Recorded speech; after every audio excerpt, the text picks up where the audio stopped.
I had two older sisters that I kind of looked up to, and for them having the chance to travel nationally and internationally, Whitney was on a national team with people I looked up to, and she'd always come back with like autographs and stuff, and I was like, I want to do that.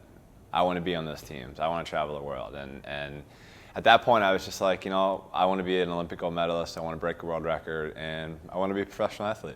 And those goals that I thought about every single day kept me coming week after week and year after year until I was able to accomplish them. My first national team trip was the Olympics.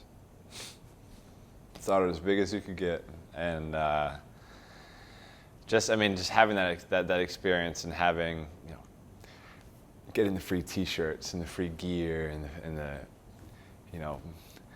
everything you could possibly imagine, they just hand it to you. Here it is. And that's kind of like when I learned all the rules of being on the national team. The flag etiquette.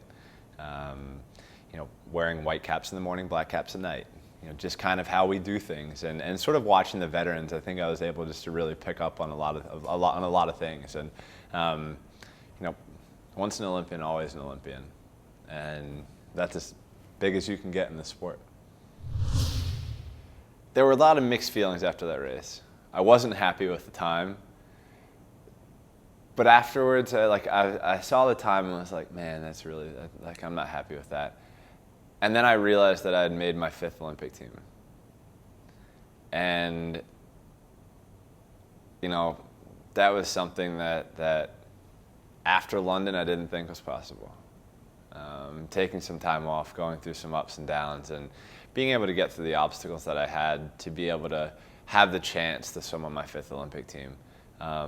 It's just special to not only be on the team again and represent my country, but also have the chance to have my son come and watch my last swims ever.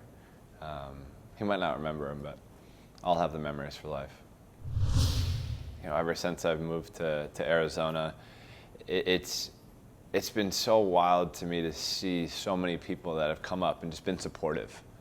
And I think that's something really special, because it goes back to what I wanted to do with the sport. And being able just to know that this person or that person is watching in the random bar down the street or a random restaurant down the street. I've changed things in the sport, and I've done what I've wanted to do. And there are people back home when we are overseas that are screaming their brains out. And there's nothing cooler like when I come home and hear just the stories from them. And those little times, could change someone's life, could pick somebody up.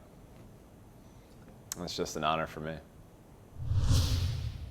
I think I've changed a lot over the last couple of years, and I think I've become more approachable and more outgoing than I was.